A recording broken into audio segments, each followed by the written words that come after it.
Hello, everyone. It's my great pleasure to welcome you tonight to this STEM Discovery Campaign 2025 training organized by Scientix. And the SDC this year is co-organized with the NBS EduWorld project. So just a few housekeeping rules for this event today. So this event will last an hour. It is recorded and will be made available online. Your cameras and microphones are off, so please use the chat to be in touch with us. The program. So this webinar today is a part of a three-step program. So we've got the first public webinar today, so lots of you in, which is very, very exciting. So we're going to talk to the world today. And then next weekend, the following, there are closed events. So registration is now closed, I'm afraid. So if you haven't gotten in this time, it will be next time. Please, however, if you have signed up for the closed workshops and you cannot attend, make sure to let us know so that the spot can go to the next person. With me today, so I'm Eddie, I'm going to be the moderator, and we have a team of experts who are very, very knowledgeable about everything you may want to do during the STEM Discovery Campaign. So we've got our STEM Discovery Campaign expert, and that's Isidora Salim, and she's gonna tell you everything there is to know about the STEM Discovery Campaign and how to enter your entry into the map. And we've got two pedagogical experts who will share some knowledge about the formats themselves. We've got Miriam on learning scenarios and career sheets. Hi, Miriam. We've got Elizabeth on stories of implementations and action plans. If any of those words are a little bit confusing to you right now, don't worry, it's okay. You're going to find out everything there is to know in the next hour. And we've got our helpers, our tech support today. So Diego, you've heard from Diego. He's been emailing you in the last few days, and he's there in the chat. So if you have any questions or any problems logging in or doing anything, let him know. And we've got Guillermo as well, who's there in the chat as well, and who will be with us during the workshops. And without further ado, just a quick overview of what today will be about. So we will go through step by step through the STEM Discovery Campaign and the Scientix Awards, the different formats. So starting from learning scenarios and then career sheets, SOIs, as we call them, stories of implementations and action plans, and of course, a few closing remarks. Now, I think that's all for housekeeping. I think there isn't any more technical detail to share with you, so I think we can get to business. So first of all, what we're going to do is we're going to do a little icebreaker. I have a question for you, and it's going to go in the chat. There will be a poll, and I would like you to take a minute to respond to that poll. So the most important thing when you're creating an entry for the STEM Discovery Campaign is what? So you've got 4 different options: to include very technical STEM knowledge to inspire and inform other teachers, to use a creative display to make the learning scenario or the activity fun, to give clear learning objectives and rationale behind the selection of their resources, or to include lots of resources and tools so that other teachers can use them. So I'm giving you a minute. Please make your choice, make your selection, and let's find out what people think. So it is 17:04. I'm going to wait until it's 17:05 to give the answer, if there is one. Maybe there isn't one, in fact. I'm seeing the numbers there, so things are moving. Things are moving slowly, given the 18 responses. I think people are, there we go, it's picking up. What's happening? Interesting. So it's moving steadily in a few directions. So that's very interesting. Okay, then we're gonna stop the voting here because what I wanted to do is shed a little bit of an overview of what our approach is going to be for today's training. So I see here that one answer is really picking up steam to give clear learning objectives and rationale behind the selection of resources. Yes, exactly. So I thought I'd change a little bit the paradigm here because we're not just here to talk about the STEM Discovery Campaign, because before everything else, Scientix is a community for sharing learning resources, of course, and teaching resources, but also your experience. So what we want to really be talking about today is the most useful thing when you're creating an entry for your peers is, so all of them are correct, including lots of technical knowledge. Who wouldn't want that? Creative displays. Thank you very much. I love it. And lots of resources. Well, we know we all love resources and we need them. But the most important one is to give clear learning objectives and the rationale behind your thinking, because it's all about making sure that whatever you deliver is usable for other members of the Scientix community. And on that note, I will pass on the floor to Isadora, who will tell us a little bit more about the STEM Discovery Campaign. Hi, Isadora. Hi, thank you, Adi, for the introduction, for this amazing question, and for pointing out the valuable points of STEM Discovery Campaign and why STEM Discovery Campaign is also very valuable for teachers. As you said in the beginning, STEM Discovery Campaign this year is co-organized with NBS at the World. And as every year, campaign is going from the 1st of February to the 30th of April. So you have quite a bit of time to create your activities, implement them, try something new, and share everything you do on the STEM Discovery Campaign map.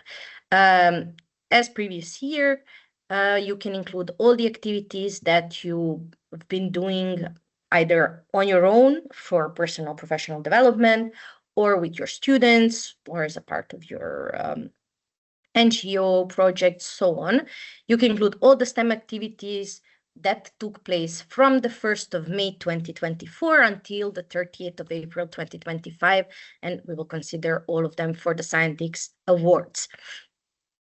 Oh, sorry, I forgot to take control. So, in addition, you want to share your knowledge with the world. You are in all of the educators, everyone who's working on STEM education, promotional STEM education, communicating, learning, and STEM as a field. Everyone is invited to provide their insights, their activities, their efforts, everything that they've been doing on the STEM Discovery Campaign map, which these can be learning plans, resources, certificates from professional development courses, and so on. And you can also join various events throughout the STEM Discovery Campaign, either by checking the events calendar of the STEM Discovery Campaign or checking different activities that you might see interesting on the map. All this and more information about the STEM Discovery Campaign you can find on, of course, on the STEM Discovery Campaign webpage. There you'll find a lot of insights of Scientix Awards, which are they, how to participate, how to become a partner, and so on. This year, the 2025 Scientix Awards are, again, inviting teachers and educators and trying to highlight their efforts, highlight their outstanding achievements, and promote very good practices and best practices in STEM education or even beyond STEM education. This year, we have over 20 Scientix Awards that are collected or spread out over 5 large thematic areas such as cooperation integration that focus on inclusivity and teamwork. So we have a teamwork award. We have digital competencies that focus on implementation of using EdTech, implementation of technology in classroom. And these are words like Europeana and sorry, not nature-based solutions, but Digital Cultural Heritage Award. You have STEM careers that are covered by STEM Career Shapers Award. Then we have environmental sustainability that has, which is our biggest category, which we have Green Go-Getter Awards supported by NBS at the World. We have Circular Choice Awards supported by GNB and so on. We have Community Engagement Awards, which are the awards that are involving your engagement within the Scientix Community, STEM Discovery Campaign, and different activities, STEM activities. So these are awards like STEM Contributors, STEM Influencers, and so on. All information about the Scientix Awards, what we will look into for each of the Scientix Awards, you can find, and which specific, of course, Scientix Awards, you can find all of it on the STEM Discovery Campaign webpage on the section that is called Scientix Awards. How to submit an activity and how to participate in the STEM Discovery Campaign. So first, you will need to either download the app, STEM Discovery Campaign app, that is available both on Apple Store and Google Play. And you need to log in with EUN username and password. If you don't have your EUN username and password, then please go ahead and register to the Scientix portal, fill in a bit of your data, create an email, put your email and a password, and go to the submission form and submit your activity. While filling in the submission form, you will be presented with a lot of questions, from basic information: when did your activity take place, how many students, where, and when, to also questions that require you to provide some more details. So how to give good information about your activity is to do it either using a description question, so include all the relevant information about your activity there in detail. How many students, what were the learning objectives, what are the resources that you used, what were the insights, feedback of students, what did you learn, what you think it would be the best way to replicate this activity, or and so on. So this information you include in the description, as well as if you are doing this activity together with your colleague or alone. If there is a question as well that says, are you doing the activity as a part of a group? Means if you're doing it with your colleague, with several other people, several authors, you mark there yes, and you name all of your colleagues in the description. If you're just doing it alone with your students, then you say no, and you will be the only one carrying the award or the certificate of participation, for example. You can also create documents that you can link both in the description section or in the website question. So with these documents, you can create stories of implementations, learning scenarios, action plans, all the formats that we will be covering today and in the upcoming 2 sessions. Again, more information on how to participate and the video as well, how to fill in the form, you can find as well on the Scientix Award page on the STEM Discovery Campaign website. And it's in the chat. Sorry, Isidora. I've just posted it in the chat as well, the link to access the Scientix Awards page on the Scientix portal. Thank you, Adi, very much for that. And last but not least, this year we again have experts, outstanding teachers and educators that will be supporting us throughout STEM Discovery Campaign. Eddie, do you? Oh, thank you. We would like to congratulate 5 of our experts, and you might have seen their faces all over social media already. We have Luigi Palumbo, who is a secondary school teacher from Italy. We have Nectarios Parasopoulos, I apologize, who is a primary school teacher and a principal. From Greece, we have Nicoleta Livia Barbu, which is an early childhood education teacher in Romania. Semih Zedemir, who is a secondary school teacher in Turkey, and Silvana Yakimovska-Binova, primary school teacher in North Macedonia. So as you can see, these are teachers throughout the whole spectrum of education. You can reach out to them and ask them about their previous activity. They will share their insights and experiences with us in the upcoming 2 sessions. So you can also ask all of your questions there. And these outstanding educators are the winners of several previous Scientix Awards. So we believe that they are actually very good experts in the content in participating in STEM Discovery campaign, in supporting you and providing additional insights on how to make your activities better, support you more on this point. With this, I want to again thank our experts for joining us tonight, for agreeing to be our experts.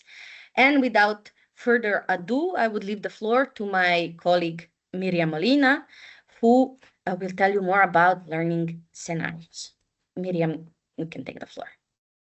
Thank you very much, Isidora. Well, this one will be an easy one, I think, for teachers and educators, because you already plan lessons, you create activities, you choose the best materials for your students. No one knows your classroom, your learning setting better than you do.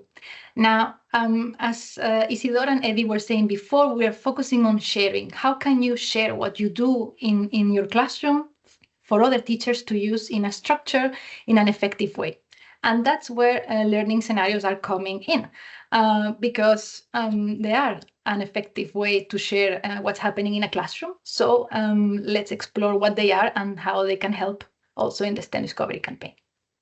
So in essence, learning scenarios are ready-to-use lesson plans that help teachers and educators to make learning more engaging, more practical, and they focus on real-life problems. They connect different subjects to show how everything works in the real life. So when creating a learning scenario, we need to think about how we can make it clear and useful for other teachers.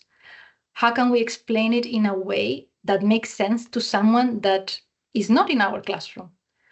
More importantly, how can we design it so other teachers can easily adapt it to their own students, to their own subjects, to their own curriculum? Because, as you know, every classroom is different. Even in the same school, when you have 2 groups of students, the same lesson is not going to work in the same way with both. So now imagine how much more diverse we'll be when we think about classrooms in other countries that speak other languages, in other curriculums, in other education systems. So a well-structured learning scenario should be flexible, should be accessible, easily to be understood by other teachers. And basically, a teacher should be able to take the core ideas, the resources that you're using, and shape it in a way that it fits their teaching style, and also that it fits their students' needs. So let's see what we can include in a learning scenario. Firstly, we want an overview of the learning scenario itself. What is it about? How long it takes? For which age group was designed first? We also want to have different sections with a short summary, with the activities, etc. So it's clear for other teachers to adapt it. We also want to have some sort of tool or materials. Everything that you are using for the learning scenario should also be available in the document, as well as evaluation. How are we measuring the learning? Are we encouraging students to reflect on their own progress? Do they have space to share feedback even? So if you want to see more examples of learning scenarios, you can check, for instance, the one that you see on the screen, the ones created by Carbon Act. They are available in the Scientix repository, together with many other learning scenarios from other teachers, also from past STEM Discovery campaigns. Our experts designed many learning scenarios that you will find there. Now, let's have a look in more detail at the template of the learning scenario and what are the sections. So we can give you a few tricks on how to fill it in. This is the first part of the learning scenario. As you can see, it's pretty straightforward. We want a title, something engaging, something that tells us a bit of what's going to happen in the classroom. Of course, your name, you are the author of this learning scenario. A very short summary. We need to see in a few sentences, 1 to 3, what this is about. And again, a few keywords. These keywords are important because if we are searching in the repository, let's say that I want to focus on physics, my students are in secondary school, and we are going to do inquiry-based learning. So those are my keywords, so other teachers can find my learning scenario. We also want to see what the goal of the learning scenario is. So we write what is the goal of this lesson, again, in 1 or 2 sentences. We don't need to see a very specific detail of your curriculum because, again, this will be used by other teachers and their curriculum will be a little bit different. Let's move on to the next section, and we will have a short Q&A. So if you have any questions, please post them in the chat and we will answer them in a bit. Here we have a bit of an overview, again, something quick for teachers to decide if they can adapt it to their classroom, to the learning setting or not easily. So here you will have subjects, topics, age of the students, which is very important because sometimes we say, oh, my students are in grade 5. That's great, but what is grade 5? Because in Greece, grade 5 might be something, in Spain will be something different, and in Norway, it might even not make sense because they're calling it year 4, for instance. So we really need the age of students for other teachers to use your learning scenario. And again, here, how many hours are going to take, which resources are you using, etc. Next, the core of the learning scenario. Here is your activities, your lessons. What is the name of the activity or the lesson plan, the step-by-step instructions, and how long it's going to take. So this is basically a lesson plan in itself. And here on the right on the table, you will see STEM criteria codes. That might be something new for some of you. Nothing to worry about. Let me skip to this part. This is the STEM strategy criteria. Those of you who are, well, your school might be a STEM school label, might have the STEM school label. So you might be familiar with this section. This is basically how the learning scenario is helping your school to achieve a STEM criteria.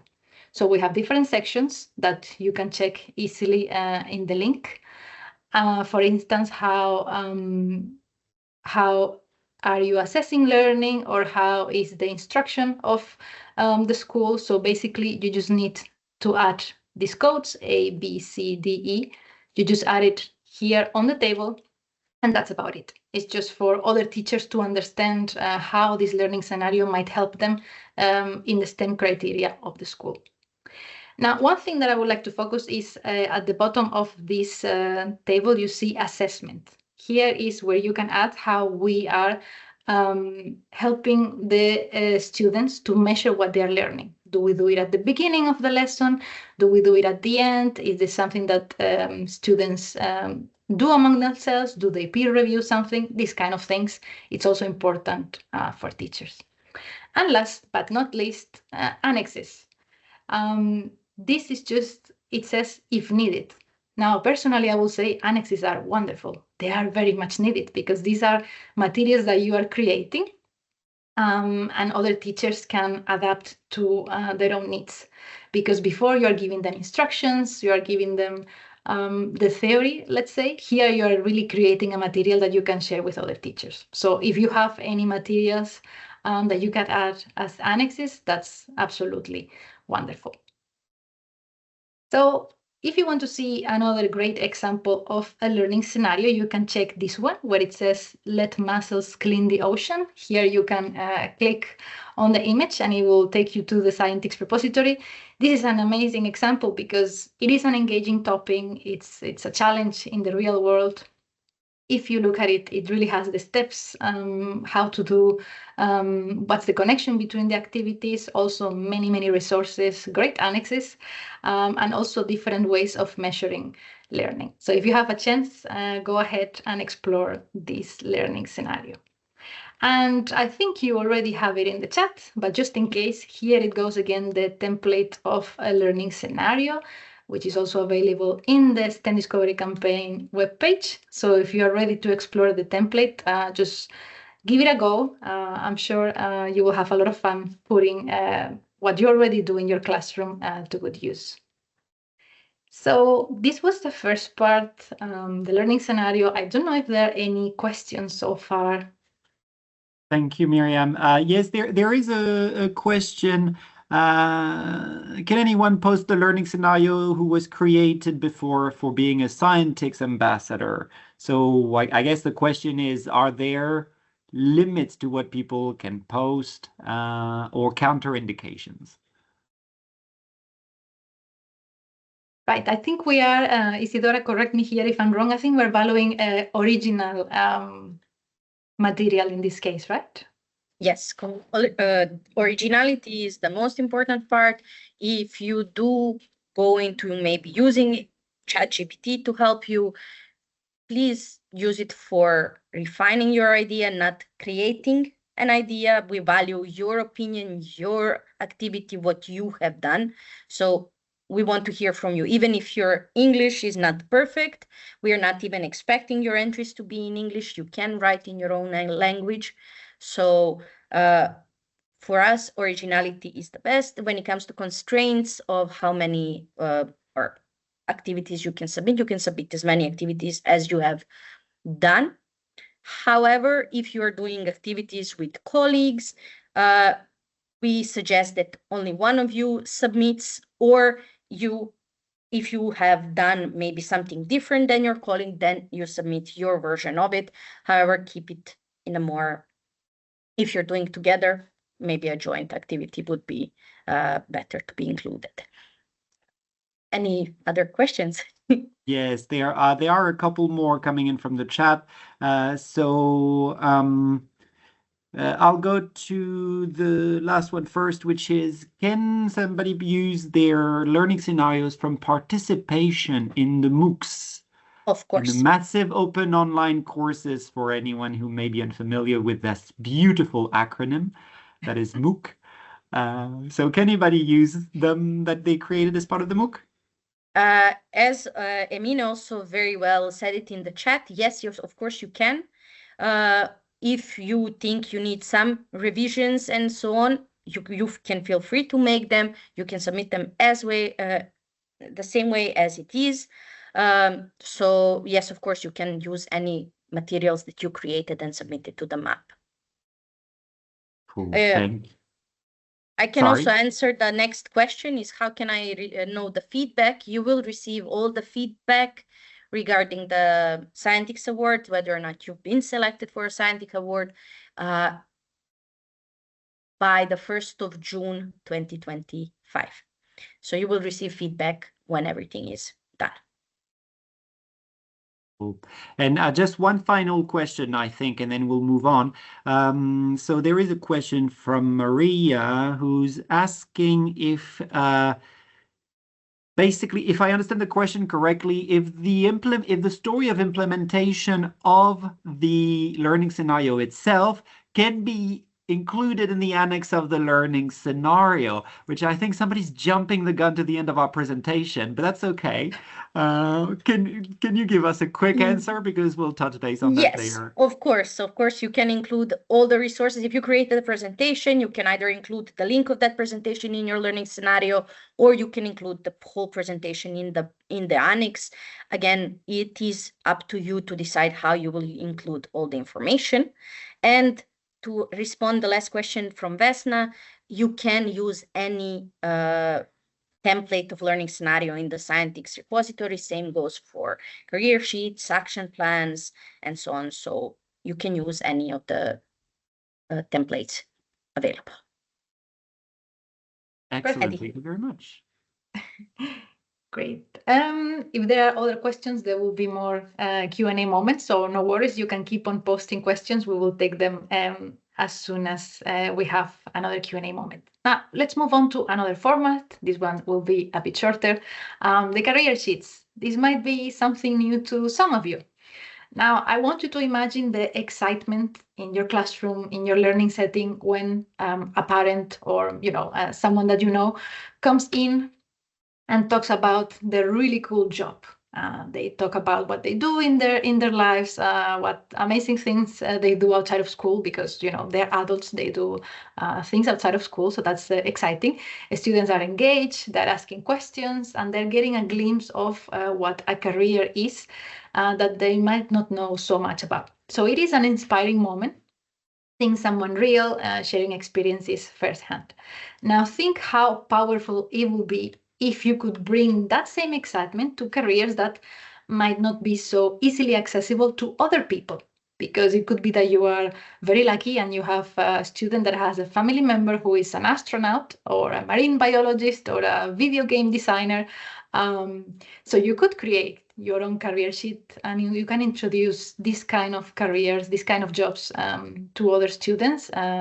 So basically, these career sheets allow learners to meet professionals from all kinds of fields, even the ones that they might consider not so available for them. So you are indeed expanding their horizons and showing them that there are many different paths that they can take, no matter where they come from or what they think it's possible or not.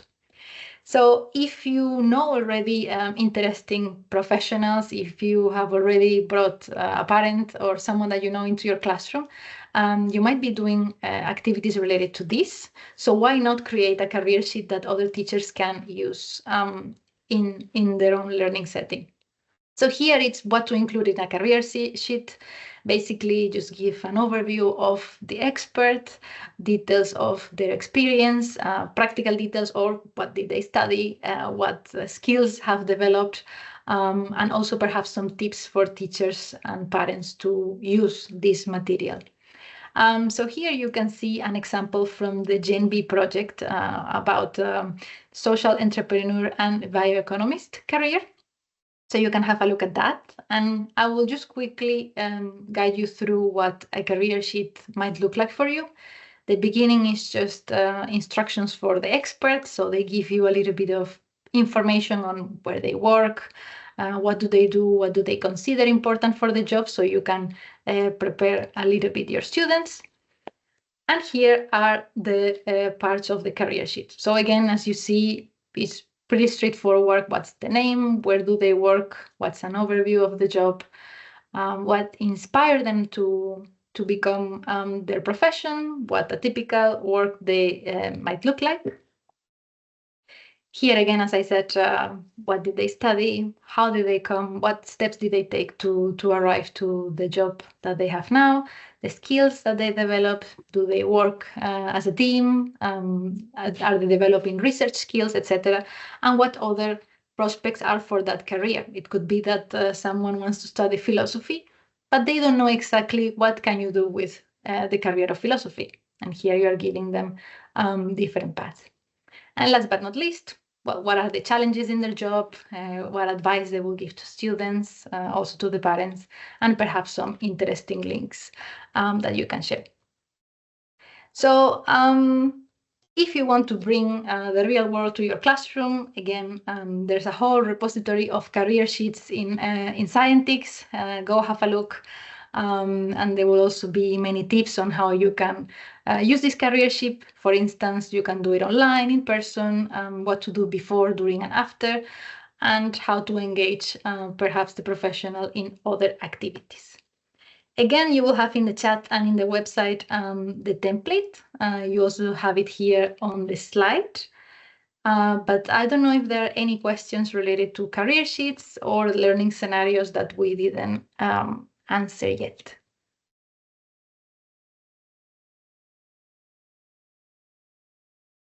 Are there any questions? No, I think career sheets are straightforward. That's one of the least confusing one. It's like, simple questions to an expert, and the idea is to paint a really, really exciting picture. so that students understand how cool a career in STEM is. I personally had a lot of stakes in that. We have a few formerly known career advisors, network members, so who are now recognized Scientix experts on careers. And there is a really cool resource in the repository, in the Scientix repository from the STEAMIT project, written by teachers on how to introduce career activities in the classroom at all levels of education. So I strongly encourage everyone in the audience to check out the Scientix repository, and you will find lots of very cool resources.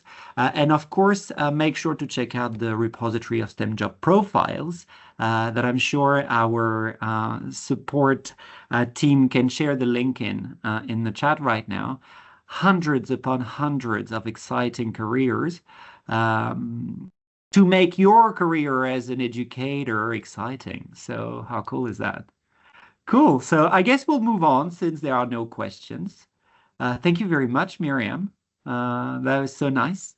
We're going to move on to the next part of the session, which this time will take us to stories of implementations, I believe. Right? Yes, thank you very much. Hi, Teddy. Elizabeth. Yes, that's correct. Stories. So a bit of storytelling now. So through these stories of implementation, we invite you to tell your story to the world. Tell the world how you carried out your work in your educational setting. So stories of implementation help you craft not just some sort of narrative, but a compelling one. First things first, definition. What's a story of implementation? So the story describes the way in which a teacher, an educator, has implemented a learning activity in their own educational setting, in a classroom or in another educational setting. It gives a detailed account of the steps that this educator followed, the materials that they used, and the students experienced within this activity. What can you use to write a story of implementation, to use in class and write a story of implementation about it? Any educational material can be used for this purpose, and of course, learning scenarios. Now, what you would need to include in a story of implementation. We mentioned this before a bit in the definition.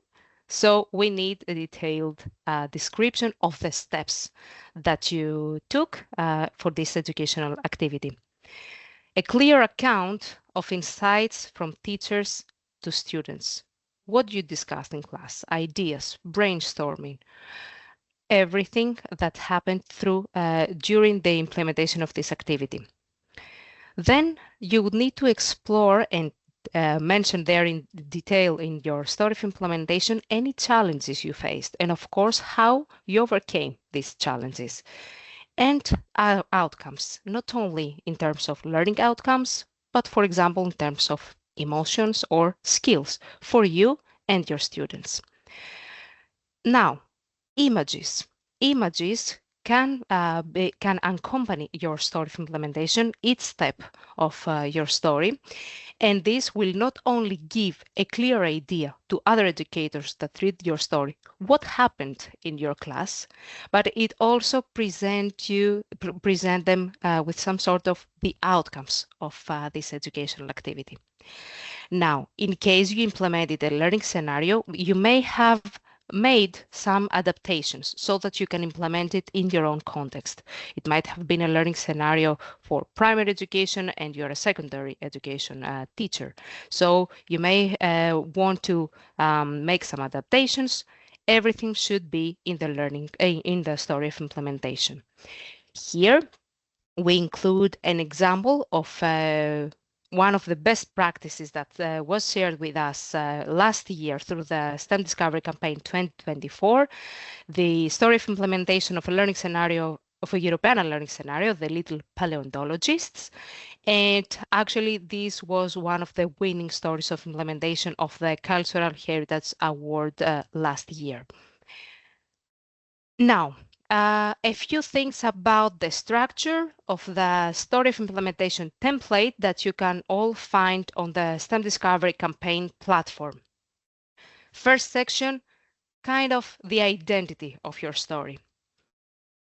So, who's behind this? Who is the author of the story of implementation? You need to write your name and the current position. And of course, your school, the organization that you work at, and this actually gives some sort of information of the educational setting that this activity took place in. Then we have the licenses that you would need to attribute your work to. And then information about the primary source. So what you used in your class, in your educational setting. We have some different options here. Did you use a learning scenario? You would need to provide a link to the learning scenario that you used in this table. If you designed your own activity and you implement it and then wrote a story about it, then you would also need to indicate this in this table. Or, for example, your story is about a learning activity that you found already online, then you indicate it here, or any other source. Then we go to the core of the story, the content of it. In the beginning of this template, we give some sort of instructions, what you would need to add. We give some a number of words, for example, that you would need to take into consideration for your story. And we also invite you to add any additional documents that you use, presentations, worksheets, or everything that you used that you created and you used for the implementation of this learning activity, to also include them in your story. So we begin with the abstract, which should give an idea of what was implemented, where, how many students, the age of the students, and so on. So over there, that paragraph summarizes your story. And then we go to the main text, the narrative. Over there, we have the steps that I was talking about a bit before. So we have the stages of implementation, how the activity started, how it went, and so on. We have some questions here for you just to guide you through what you would need to add in your story. And then we have the outcomes for you as an educator and for your students or the participants of this activity.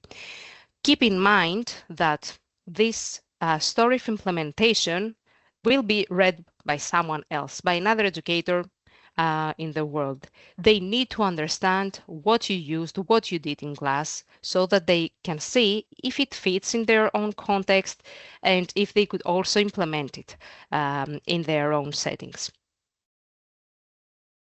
Then we have, again, as in the case of learning scenarios, the annex, which is again optional, but as Miriam said, it's wonderful to have it because everything that you used, you created for your story, for the implementation of your learning activity. Online quizzes, documents. Of course, if you have used offline resources, you would also need to suggest some online ones, because imagine you indicate a book, for example, that you used in your own class.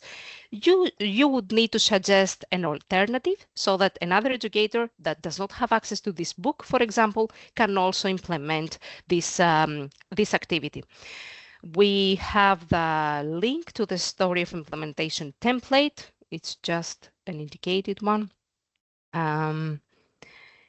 And here I have one more example of a learning scenario, European learning scenario, symmetry in mathematics, a learning scenario that was created by a secondary education school teacher.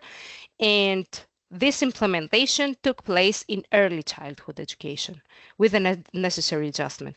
So we won't go through this story.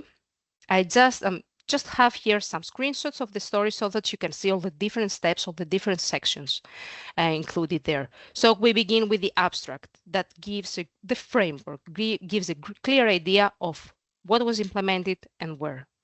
Then we have the main text. You will see in different sections with images. And please keep in mind, correct attribution to images. And also keep in mind that if you add resources that are external, that are not copyrighted, that are freely to be used. We have links to the tools that the teacher used for the implementation, or again, images, and in the end, outcomes for the teacher and of course for the student.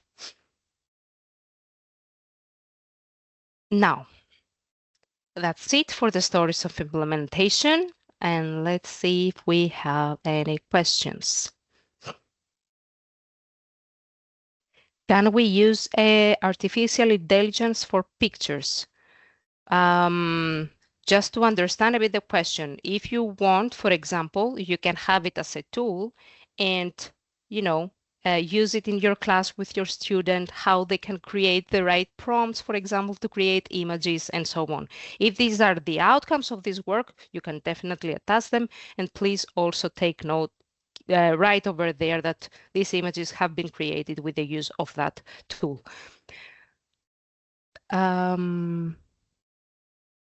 Any other questions for the stories of implementation? I think you've done too good a job, Elizabeth. People just understood so well with the story of implementation. So I guess we're here to congratulate you on telling a nice story about stories, which makes really good sense. I think it's something we forget because we're so used to going on social media and sharing snapshots of our thoughts all the time and sound bites and small sentences here and there that we can do it as well. Sometimes we forgot the basics when we're writing a story of implementation, which is essentially sharing what you did, with whom, and how, doing what, and doing which resources. There was no question about it, but you did mention, Elisabeth, a couple of times, like finding alternatives to resources, in particular if you find offline resources. But I guess it applies to online resources as well. Do you suggest that, like, you know, people need to really go and retrieve an alternative, which I guess if you're finding an offline resources can be a little bit of a challenge or quite time consuming, but can they really just sort of, you know, give a DOI reference to that book and then explain what the book is about and what it served them to do? Yes, that's correct, Eddie. And actually, they could also give some sort of instructions or on what the other educators could find that could be relevant to this resource. So that's really related to what you said. It might not be the exact alternative resource, but what this resource would need to what aim need to achieve, so they can find relevant resources in their own context. Yeah, Miriam. Yes, another idea, I think, especially if they want to use books, storytelling books for very young children or primary, that it's the core of the learning scenario. Sometimes you don't need to purchase the book at all because it's on YouTube in an audio format. So it might be interesting if you find it online, just to add the link to YouTube, and then another teacher can easily use it. Exactly, and it is also would, you know, be perfect to cover other educational needs if you have audio and text and so on. So to have this inclusive environment in your class as well. Well, thank you very much. If there is no further question in the chat about the stories of implementation, we're very quickly take a couple of those housekeeping questions. Isidora in particular, I'm looking at you here for help. So When we send a scenario to the SDC, we participate in the competitions or the awards. Yes, so any entry submitted as on the SDC map, provided that you tick in the form that you agree to it being a part of the SDC, will be eligible, provided that it fits the criteria. Isidora, there is also a question about the STEM school label, which is far outside of my expertise here. Can you... Yes, so when it comes to STEM school label, of course, you can submit the proofs of your activities, your classroom evidence, I think it's called correctly. So all of this you can, of course, submit to the STEM Discovery Campaign map as it is, of course, if they are related to STEM activities, if they are STEM activities. Cool. Thank you, Isidora. And final question about certificate. There is no certificate for this public webinar 1 hour, but there will be certificates for those who attend the hands-on trainings. You'll need to sign up with the signature list once you're there. So now let's get back to schedule. Elizabeth, so thank you very much for your story about stories. Now, what can you tell us about planning? Action plans. So just imagine that you would need to achieve something, to do something different in your school. Like, for example, we have here to turn your schoolyard to a green space. Not an easy job, but it needs some planning, and the action plans can help you on this. As in the previous session, first things first, some sort of definition. Action plans are step-by-step documents that help you to achieve specific actions and goals in your school and practice. You can structure them to suit your various needs, from defining stakeholder collaboration or to setting a timeline to achieve your objectives. Whatever your objective, use the action plan to structure your work and map your way to success.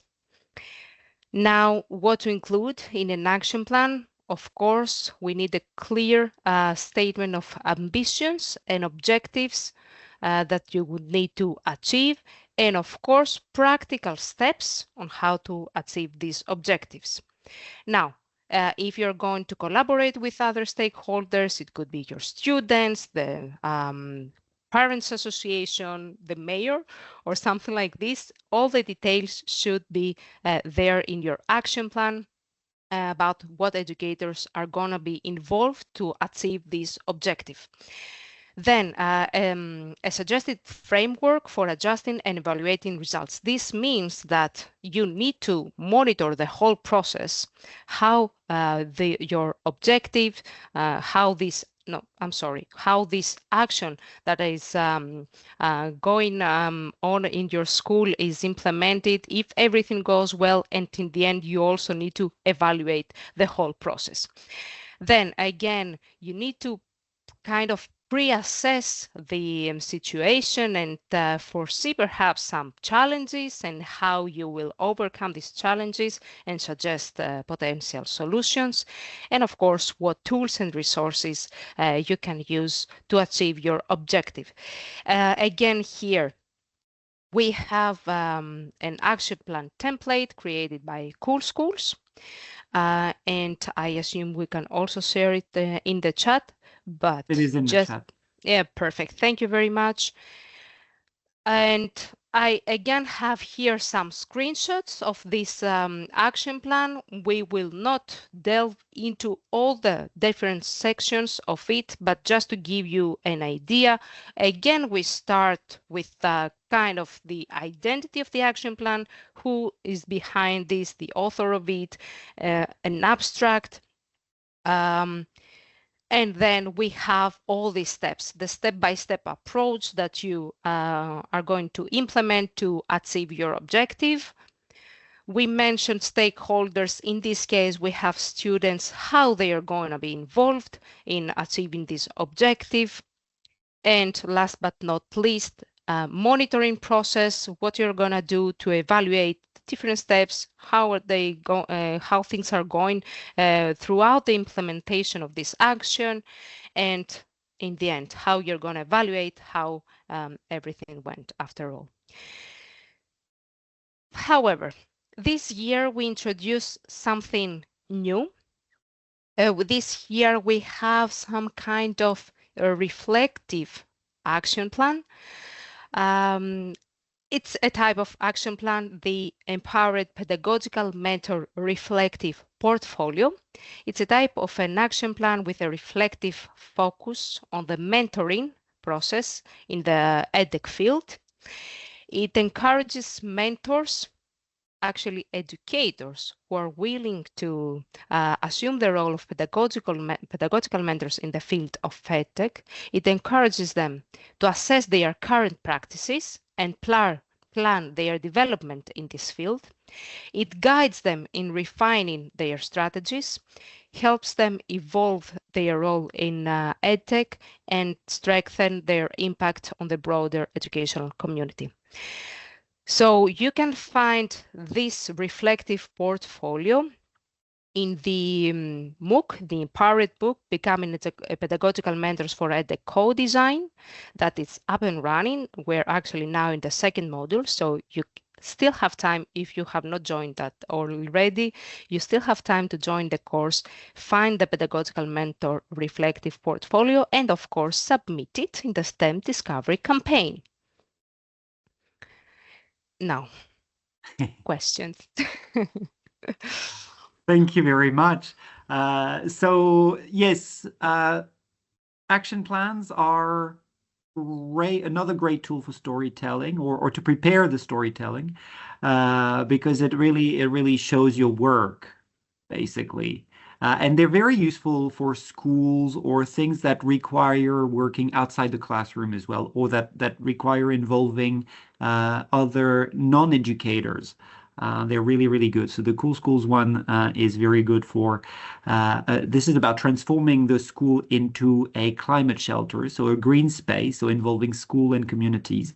But the one Elizabeth was telling you about is available as part of the STEM Discovery campaign, so can be submitted as part of the STEM Discovery campaign. And it also touches on a question that's going on the chat about learning scenarios and so NBS and Carbon Act. So certain specific Scientix awards do call or do suggest that you use specific templates. So check out the individual requirements for each of the awards. Now, do we have questions about action plans from the audience here? I don't see anything. People are very, like, it's firing like crazy in the chat. They don't even have time to think about the technicalities yet. They're just too excited to get to the SDC. Well, thank you very much, Elizabeth, then, for introducing us to stories of implementation and action plans. And of course, thank you, Miriam, for telling us about learning scenarios and career sheets. But I guess it does help, cheating the complexities of teaching on occasions. So that was my dad joke for the day. Now, just one final little thing before we can close for the evening. So today was the webinar was the public window of our training. So you will be able to retrieve the webinar recording and the presentation online through the Scientix portal under the webinars category. We have 2 closed sessions, so if you are registered, please make sure to attend. And if you are registered but cannot attend, please let us know so that the next person can get in. And one final comment is that we have just published the recording of 2 webinars, 2 additional webinars in the same category in that webinar section of the Scientix repository. And this is the other side of our training. So today we spoke about formats. We spoke about the technicalities of delivering an entry for the STEM Discovery campaign. But we also wanted to give you the opportunity to discover the topics, the subjects, the projects, and some more specific fields. such as, for example, integrated STEM education or open schooling, outdoor education for a green future, or how to collaborate with other partners like EdTech industry or the STEM industry through the STEM Alliance. So there are a lot of other components that will be at the core of the STEM Discovery campaign. So if you want to know more, make sure to check out the recordings because they will tell you everything you need to know, of course, in combination with today's training. Well, that's it for us. So thank you very much to our presenters. Thank you, Miriam. Thank you, Elizabeth. And thank you, Isidora. Thank you to our tech support as well. And of course, thank you to all of you who attended. We were very, very happy to have you with us. And we hope you're very excited about the STEM Discovery campaign and that we will see the SDC entries flow in as of next week. We'll give you a few more days to get prepared. We'll see you next time. Otherwise, wishing you a really, really lovely evening. Bye, everyone.